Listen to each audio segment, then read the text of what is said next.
এর পাল্লা হালকা হয়ে যাবে আর গুনার পাল্লা ভারী হয়ে যাবে। আল্লাহ বলছেন ওর জন্য আমি জায়গা বানিয়ে রাখছি জাহান্নাম। আল্লাহ আমাকে আমাদের সবাইকে মাফ করে দেন। নেকের পাল্লা কি করা লাগবে? তা ওই মুরব্বী শরীরে তেমন শক্তি নাই, সে যদি 5 ওয়াক্ত নামাজ জামাতে পড়তে পারে, আমি কেন পারবো না? সে যদি না ছাড়তে পারে, আমি কেন ছাড়বো? আমি কেন পারবো না? এই যুবক বসে, আর আমার তো বয়স অনেক হয়ে গেল, কিন্তু এই যুবক ও পারল, আমি কেন পারলাম না? হিম্মত আল্লাহর রাজখুশির জন্য। কারণ আল্লাহ রাব্বুল আলামিন কোরআনুল কারীমে কি বলছেন? ফাওয়াইলুল লিল মুসাল্লিন আল্লাযীনা হুম ইউরাউন ওয়া ইয়ামনাউনাল মাউন।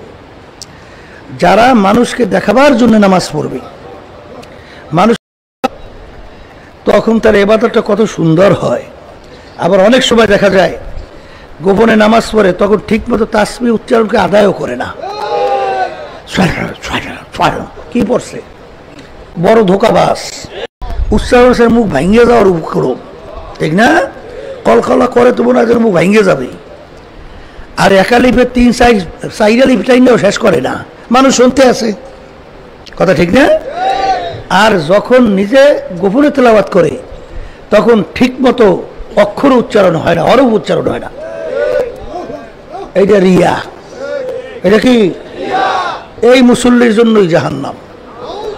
কথা ঠিক না? তাই হিম্মত বলন্ত খুলুসিয়াত ভিতরে পয়দা।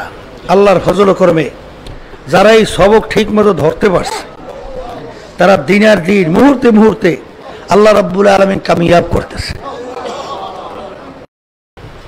যারা শুনতেছেন পর্দা আলে মা বোনরা, আমি আপনাদের সামনে যে আয়াত শরীফ প্রথম তেলাওয়াত করছিলাম, আল্লাহ বলছেন যত মাখলুকাত আমি সৃষ্টি করছি, এর ভিতরে সর্বশ্রেষ্ঠ সম্মানিত করে আমি মানুষকে সৃষ্টি করছি। বলি আলহামদুলিল্লাহ।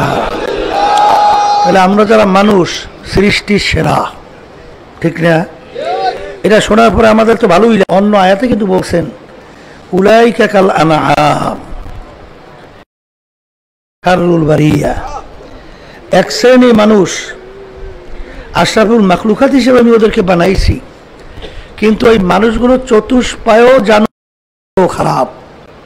এরপর আল্লাহ বলতেছেন আমার যত মাখলুকাত আমি সৃষ্টি করছি, এর ভিতরে সবচেয়ে নিকৃষ্ট জানোয়ারের নাম হলো শূকর। এক শ্রেণীর মানুষ আছে শূকরের চেয়েও খারাপ। নাউযুবিল্লাহ।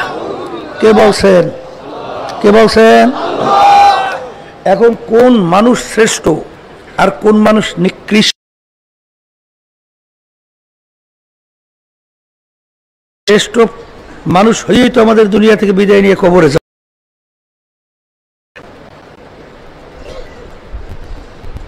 ইমাম গজ্জালী রাহমাতুল্লাহ রাব্বুল আলামিন তার নিজের কুদরতি হাতে কয়েকটা জিনিস তৈরি করছেন।